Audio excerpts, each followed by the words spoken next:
ನಮಸ್ಕಾರ. ಅರಿಯಿತು ಮನವು ಸಂಚಿಕೆಗೆ ಸ್ವಾಗತ. ಇಂದು ನಾವು ನಮ್ಮ ಮಕ್ಕಳು ಮತ್ತು ನಾವು ಮನೋವೈಜ್ಞಾನಿಕ ಲೇಖನಗಳು ಈ ಪುಸ್ತಕದಿಂದ ನಮ್ಮ ಮಕ್ಕಳು ಏಕೆ ಉಳಿದ ಮಕ್ಕಳಂತಿಲ್ಲ ಈ ಬಗ್ಗೆ ತಿಳ್ಕೊಳ್ಳೋಣ.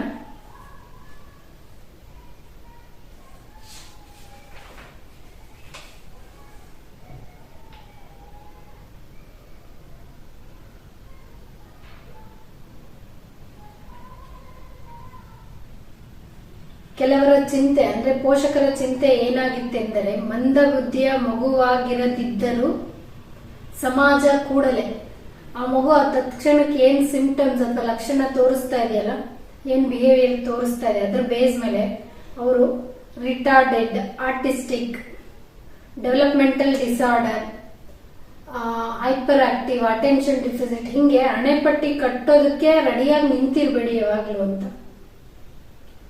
ಈ ಎಲ್ಲಾ ಹೆಸರುಗಳಿಗೆ ಸರಿ ಹೊಂದುವ ಮಕ್ಕಳು ಇಲ್ಲದಿಲ್ಲ. ಇಚ್ಛಾನುಸಾರ ಸರಿ ಇದ್ದ ಮಕ್ಕಳು ಅನಾಗರಿಕರಂತೆ ಹೆಸರಿಟ್ಟು ಮಾನಸಿಕ ಹಿಂಸೆ ಕೊಡುವಂತದಿಂದ ತಮ್ಮ ಮಕ್ಕಳ ತಂದೆ ತಾಯಿಯರು ಕಾಪಾಡಬೇಕಾಗುತ್ತದೆ. ಇಲ್ಲದಿದ್ದರೆ ಬಾಲ್ಯದಲ್ಲಿ ಇಂತಹ ಹಣೆಪಟ್ಟಿ ಕಟ್ಟಿಸಿಕೊಂಡವರು ಜೀವನ ಪೂರ್ತಿ ಮಾನಸಿಕ ಅಸ್ವಸ್ಥನಾಗುವ ಸಾಧ್ಯತೆಯೂ ಇದೆ.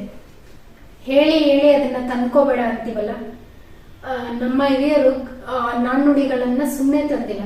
ಕೆಟ್ಟದ್ ಮಾತಾಡ್ಬೇಡ, ಅಶ್ವಿನಿ ದೇವತೆಗಳ ಅಸ್ತು ಅಂತ ಇರ್ತಾರೆ. ಮಗುವಲ್ಲಿ ಇಲ್ಲದೆ ಇರೋ ಗುಣಗಳನ್ನು ಅವ್ರ ಮೇಲೆ ಹೇರೋದು. ಅದು ಡೆವಲಪ್ಮೆಂಟಲ್ ಮೈಲ್ ಸ್ಟೋನ್ ಡಿಲೇ ಇದ್ದಂಗಿದೆ. ಇತ್ತೀಚೆಗೆ ನಮ್ಮ ಅಕಾಡೆಮಿಗೆ ಒಂದು ಮಗು ಬರ್ತಾ ಇದೆ. ಎಷ್ಟು ಚಂದ ಇದೆ ಆ ಮಗು ಅಂದ್ರೆ, ತುಂಬಾ ಎಫೆಕ್ಟಿವ್ ಆಗಿ ಮಾತಾಡತ್ತೆ.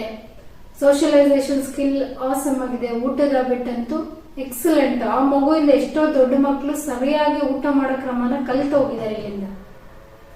ಆದ್ರೆ ಮಗು ಬರೆಯೋದಲ್ಲಿ ಸ್ವಲ್ಪ ಇದೆ. ಮೇ ಬಿ ಅದಕ್ಕೆ ಅದರದೇ ಆದ ಕಂಡೀಷನ್ಸ್ ಇರ್ಬೋದು. ಡಿಸ್ಗ್ರಾಫಿಕ್ ಮಕ್ಕಳು ಬರೆಯಕ್ಕೆ ಇಷ್ಟಪಡಲ್ಲ ಅಂತ ಹಿಂದೆಲ್ಲ ತಿಳ್ಕೊಂಡಿದೀವಲ್ಲ.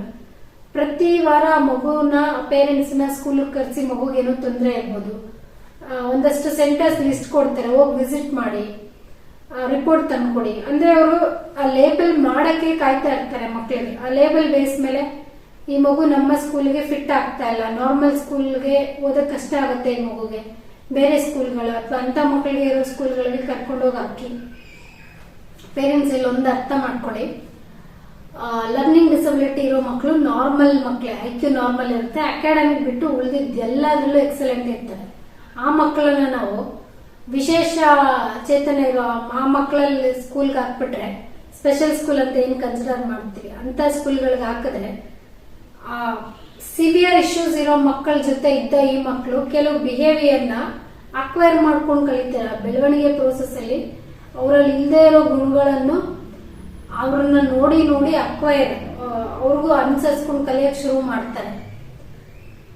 ಸೊ ಇದಕ್ಕೆ ಹೊಣೆ ಯಾಕೆ ತಗೊಳ್ತೀರಾ? ಆಮೇಲೆ ಆ ಮಗುವಲ್ಲಿ ಇಲ್ಲದೆ ಇರೋ ಗುಣಗಳನ್ನು ಅದು ಕಲ್ತ್ಕೊಳ್ತಾ ಬಂದ್ರೆ ಜೀವನ ಪರ್ಯಂತ ನೆಗೆಟಿವ್ ಹಣೆಪಟ್ಟಿನೇ ಏನ್ ಕಟ್ಟಿರ್ತಿರಲ್ಲ ಅದನ್ನ ಹೊತ್ಕೊಂಡೇ ಬಾಳ್ಬೇಕಾಗತ್ತೆ.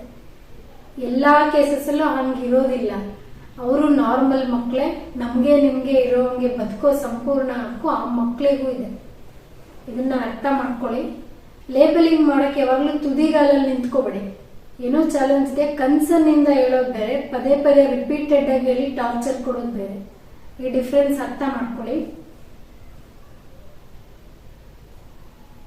ಆ ಮಗುವಲ್ಲಿ ಇಲ್ಲದೆ ಇರೋದನ್ನು ಅದು ಪದೇ ಪದೇ ಕೇಳಿ ಕೇಳಿ ನನ್ನಲ್ಲಿ ಅದಿದೆ ಅಂತ ಅದು ಅಕ್ಸೆಪ್ಟ್ ಮಾಡ್ಬಿಟ್ರೆ ಶುರು ಮಾಡ್ಬಿಡುತ್ತೆ. ಒಪ್ಕೊಂಡ್ಬಿಟ್ರೆ ಅದು ಮಾಡೋ ಪ್ರಯತ್ನನು ಕಂಪ್ಲೀಟ್ ನಿಲ್ಲಿಸ್ಬಿಡುತ್ತೆ. ಆಲ್ರೆಡಿ ನನ್ನ ಜೀವನದಲ್ಲಿ ಇಂಪಾರ್ಟೆಂಟ್ ಇರೋ ವ್ಯಕ್ತಿಗಳೇ ನನ್ನ ಬಗ್ಗೆ ಹಾಗೆ ಹೇಳ್ತಾ ಇದ್ದಾರೆ. ಪೇರೆಂಟ್ಸು, ಟೀಚರ್ಸು, ಕ್ಲೋಸ್ ರಿಲೇಟಿವ್ಸು ಈ ಮಾತನ್ನ ರಿಪೀಟೆಡ್ ಆಗಿ ಹೇಳ್ತಾ ಇರೋದ್ರಿಂದ ಆ ಮಗು ಅದನ್ನ ಒಪ್ಕೊಬಿಡುತ್ತೆ. ಮೇ ಬಿ ನಾನು ಹಂಗೆ ಇರ್ಬೋದು. ಒಬ್ಬರಲ್ಲ, ಸುಮಾರು ಜನ ಇದನ್ನ ಹೇಳ್ತಾ ಇದ್ದಾರೆ. ಈ ಪಾಪ ಕೃತ್ಯದಲ್ಲಿ ನೀವು ಭಾಗಿಯಾಗಬೇಡಿ. ಅಂತ ಮಕ್ಕಳು ಕಂಡು ಬಂದ್ರೆ ಐಡೆಂಟಿಫೈ ಮಾಡಕ್ ಹೆಲ್ಪ್ ಮಾಡಿ, ಓವರ್ಕಮ್ ಆಗಕ್ಕೆ ಸಹಾಯ ಮಾಡಿ. ಹಿಂದೆ ಬಿದ್ದು ಇಲ್ಲದೆ ಇರೋದನ್ನ ಒಪ್ಕೋಬೇಕು ಅಂತ ಫೋರ್ಸ್ ಮಾಡೋದು ಬೇಡ.